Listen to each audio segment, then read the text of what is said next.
All right, guys. The attendance tonight was 20,076. Obviously sold out. Gate was 26.4 million. Highest gate in history. Fight of the night, not a shocker.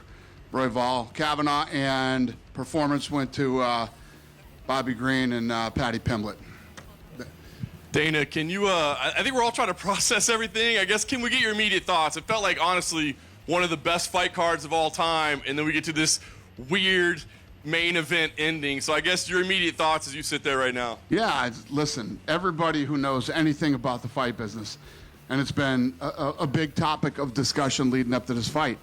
5 years off in this sport is rough. And like you said, great card, unbelievable.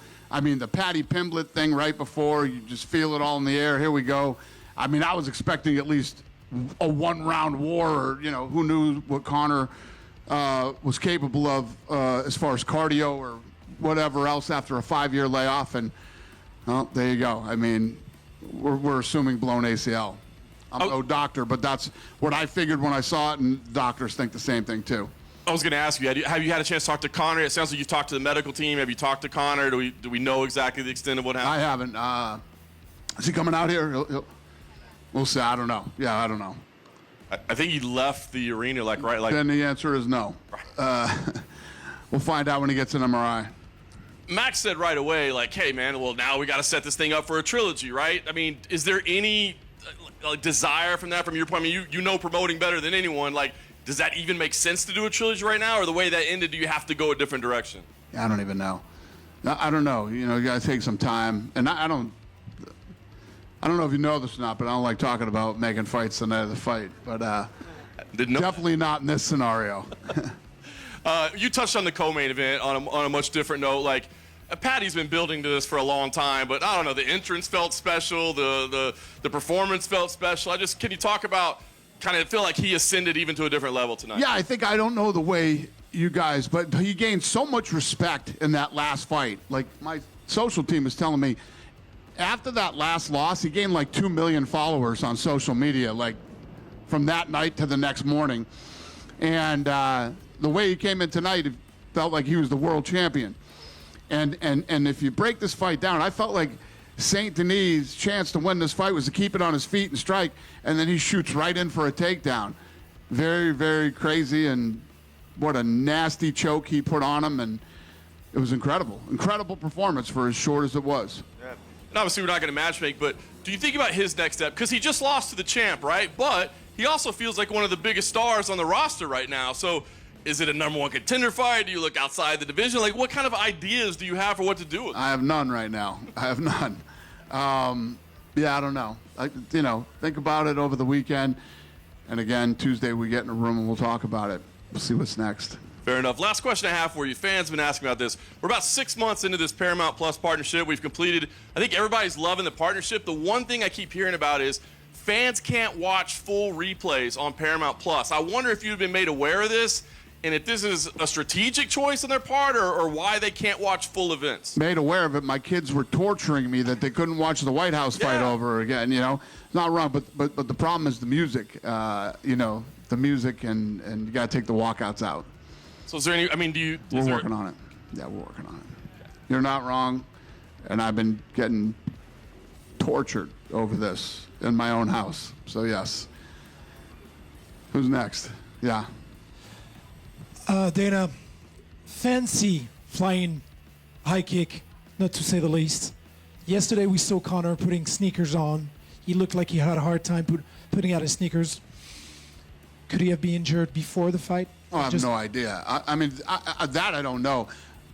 I mean, the day of the press conference, he came running out of the back and ran right up to him and stopped abruptly and, squared off with him. They were pushing foreheads and. I'm just wondering if something happened within the last 24 hours. I don't see it on the landing, the actual landing of that flying. Yeah, I wouldn't know that, but I didn't see. The doctors checked him out before they fight, and he looked damn good at the press conference, and he looked fine at the weigh-ins. It's just a question of getting paid if you step in the cage. What's that? The question of getting paid as you step in the cage was. Well, listen. If anybody saw anything that could have possibly made him look weak or injured leading up to this fight. I mean, what the fucking face-off do? 44 million in 24 hours? More than 44 million views. Somebody would have saw something. Anybody see something? No. If they did, they didn't say it, which is impossible. Nobody would do that.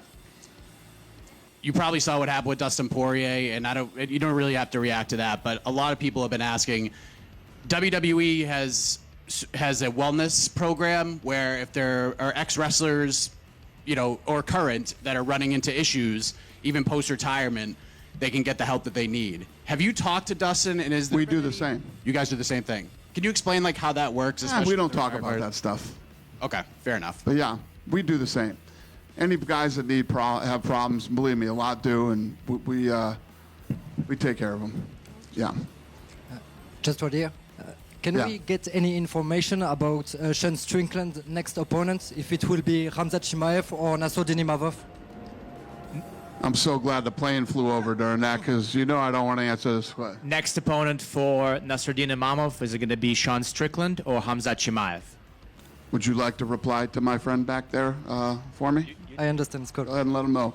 Tuesday. Tonight, it'll be on. Oh, thank you, sir. All right. Do you have any other questions that I could possibly answer this evening? How much time should Nassourdine wait for his shots? How much time should Imavov wait for his chance?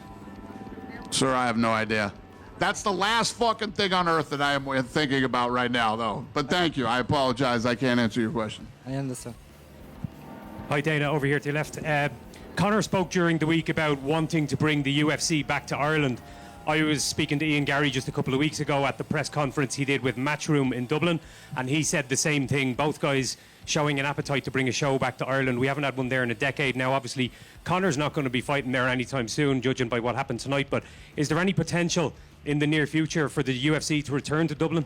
Absolutely. Well, I'll be there for Zuffa Boxing, this summer. But the answer is yes. Love Ireland, and I'm actually looking forward to the fight there. Now, historically, you've always said you've never encouraged a fighter to retire unless they're really taking a lot of punishment. But when you see Conor, who has suffered injury after injury, obviously the leg break and then the broken toe, and now what looks to be a potential ACL one, at what point do you think that maybe you should listen to your body and call it a day? Yeah, I mean, that's exactly. I do feel that way, but it's the guys that start saying, I've been thinking about retiring, and the minute you start talking or thinking about retiring, you absolutely, positively should. I haven't heard that from him yet, but he hasn't spoke publicly yet. We'll see what he has to say. And if he comes out and says, "Look, I want to run it back," will you guys be open to that?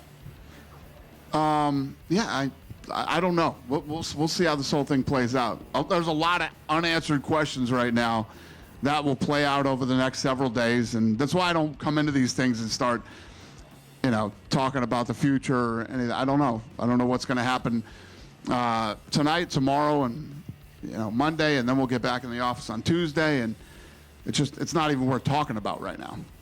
I don't know enough.